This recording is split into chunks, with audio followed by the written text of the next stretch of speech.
Before this video starts, I do want to say, if you see, like right there, um, why do I say it so much? So, you'll see throughout the video in some parts that there's just going to be cuts. It's because I say too much, and I didn't realize it until I started editing this.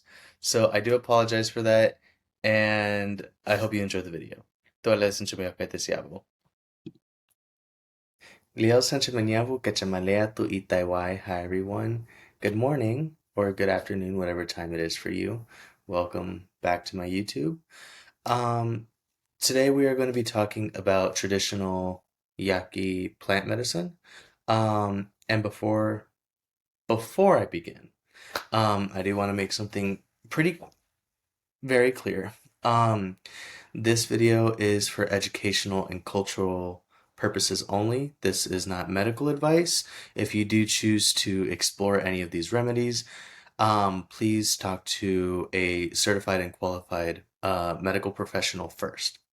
Today we're going to be learning about some traditional plant medicine used by us Yaquis or Yoeme, whose our homelands stretch from southern Arizona to northern Sonora, Mexico.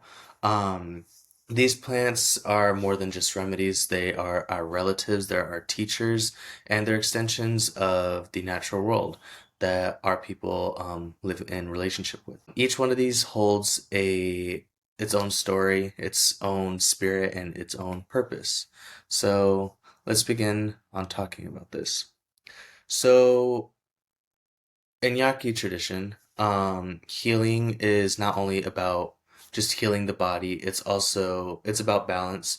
It's also the balance of body, mind, spirit, things like that. Um, so the cure or our healers work in harmony with nature, prayer, ceremony. All the plants aren't used like just for their physical effects, but also their spiritual energy. Um, so their connection to nature and to all of our other spirits that we have. Every plant carries its own song for its own reason and for existing. Some heal the body, others cleanse for spiritual sickness, and some restore what's been lost through fear, grief, or imbalance. So now we're going to talk a little bit about some of the medicines that have been passed down to all of us through many generations. So the first plant is Barchata, or in Hiaki we call it Hutukibea. Barchata is one of the strongest medicines in Yaqui tradition.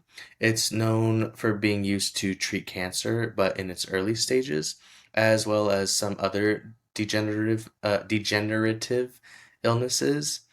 The branches and the bark of the plant are boiled into a tea or into like a mild decoction. I also put on one of these sides photos of the plants so you can see them. And so pretty much with the tea or the decoction, um, the infusion is pretty much slipped and or sit slowly over several days and sometimes over several weeks. In Yaqui belief, cancer represents, well, not represents, but it's kind of how do I explain? Um, it's kind of a buildup of internal heat and imbalance, something that kind of just disrupts the body's natural flow of energy. So Barchata kind of helps to cool the blood and purify the body, to restore vitality and balance. And because it's seen as a plant of deep power, it's approached with reverence. A healer might burn copal, and pray before preparing it and ask the plant spirit for permission and guidance. The process itself is part of the medicine, not just the tea, but the humility, the prayer, and the respect behind it. The next plant I want to talk about is Batamote or Bachomo in Hiaki. Batamote is one of the most common and beloved plants in our medicine. It's used for many conditions such as stomach pain, diarrhea, inflammation, diabetes, and even for strengthening the hair and scalp. So the bud and leaves are chewed for stomach problems or they can also be boiled into a tea for internal cleansing. Warmed leaves can also be placed directly on swollen or painful areas as like a poultice. Some healers even use a 21-day like Batamote regimen to clear blood and balance the body out. And beyond its medicinal use, Batamote has ceremonial value. Its uh, branches are placed on our tapancos, so our altars during Anima Mikwame, so our time of celebrating our ancestors. It's commonly known as Dia de los Muertos or Day of the Dead. These symbolize purification and the connection between the living and the ancestors. The next plant is Chicura or Hioe in Hyaki. Chicora or Hioe is a sacred woman's medicine. After childbirth, midwives will use it to cleanse and strengthen the womb. So the young stems are crushed by hand in cool water, creating a gentle infusion that's drunk to relieve postpartum, stomach pain, empacho, or chills. Um, and for stronger cases like uterine cramps or rheumatism, the roots are boiled into a decoction and taken warm. Chikora kind of represents renewal and recovery, so helping the body heal after giving life. The next plant, Choya or Choa in Hyaki.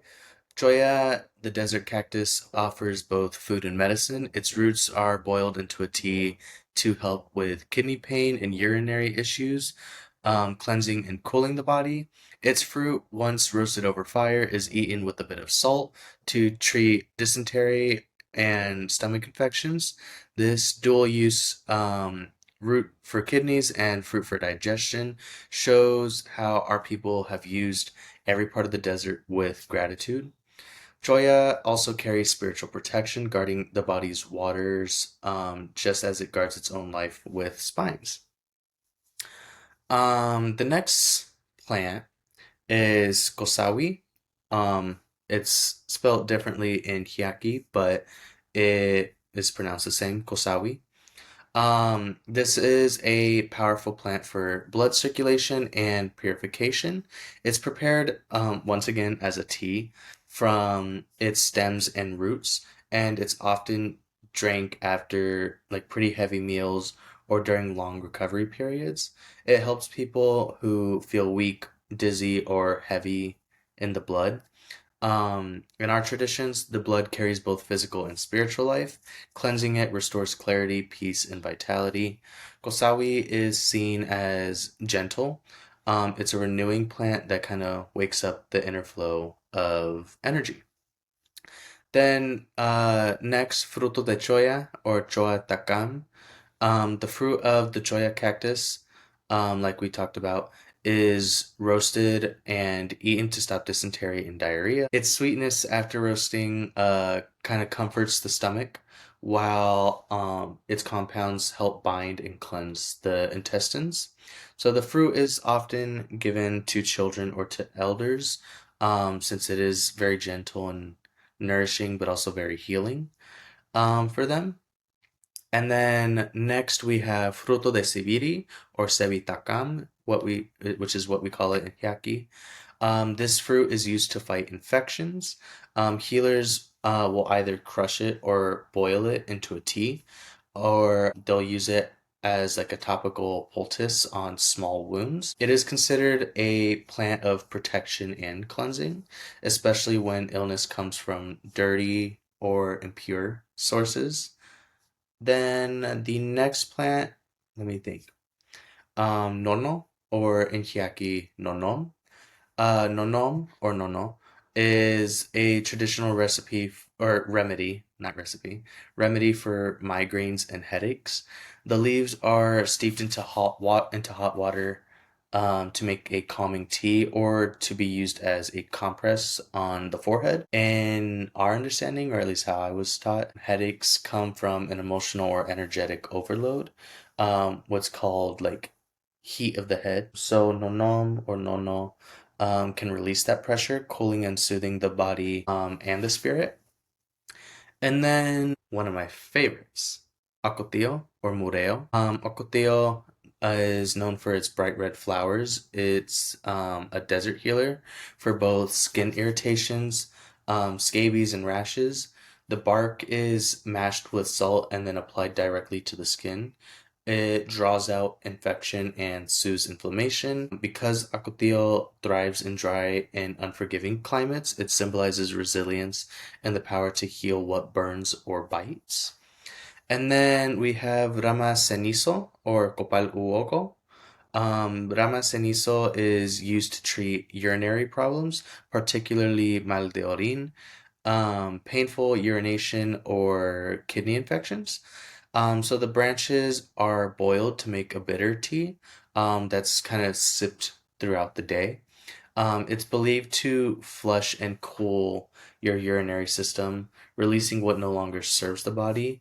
Healers do often accompany this treatment with prayer over the pot, asking the water to carry away the sickness. And then we have Rocío. In Yaqui, we call it Hachistia. So Rocío means dew. Um, it is used for sinus infections and congestion. Its leaves are boiled and then the steam is inhaled to open the sinuses and clear pressure from the head. It's also sipped as a tea to reduce inflammation. So the plant's cooling energy kind of mirrors the morning dew. It is currently morning right now as I am filming this. I know you can't see because the sun is very bright, but it's currently 8 in the morning, my time. But yeah, it mirrors the morning dew, bringing clarity and relief after heaviness. And then we have let me think, what is it called? Sangregado or sapo in Hyaki. So this is used for diabetes, eye infections, and as well as, I believe, yeah, inflammation. Its bark or stems are boiled to create a deep red tea that helps regulates blood sugar and cleanses the system.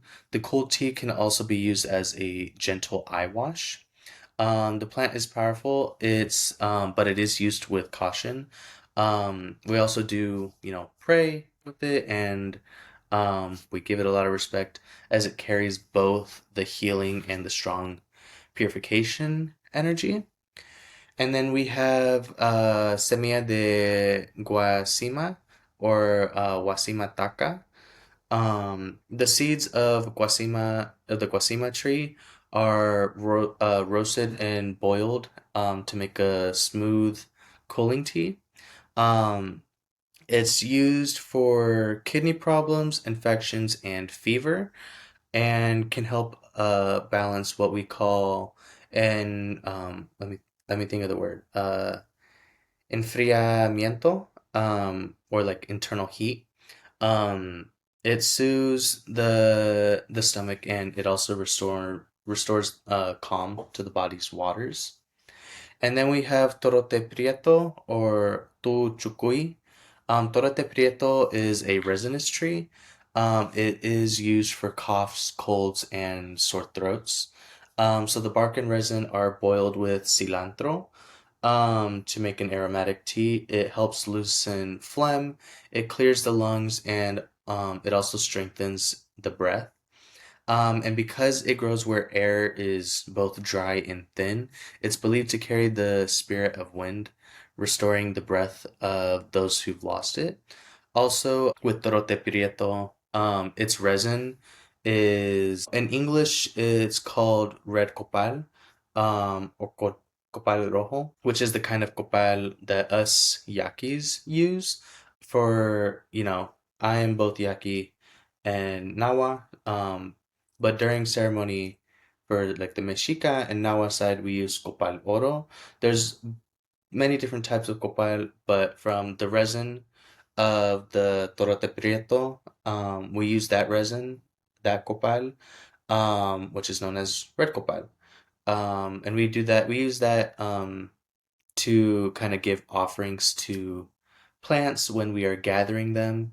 Um, and we kind of just burn it throughout. So for like offerings, I know some people that burn it for animami kwame, and yeah.